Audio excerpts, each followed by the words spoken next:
முருகன் தான், தமிழ் என்றால் முருகன் தான்.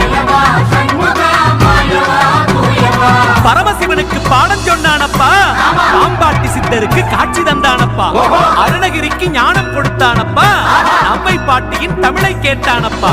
அகத்தியரின் அன்பை பெற்றானப்பா, போகர் நவபாசானத்தில் எழுந்தானப்பா, சிக்கலில் வேல் வாங்கி நின்றானப்பா, திருச்செந்தூரில் சம்காரம் செய்தானப்பா, பிரம்மனை சிறையில் அடைத்தானப்பா, படை வீடு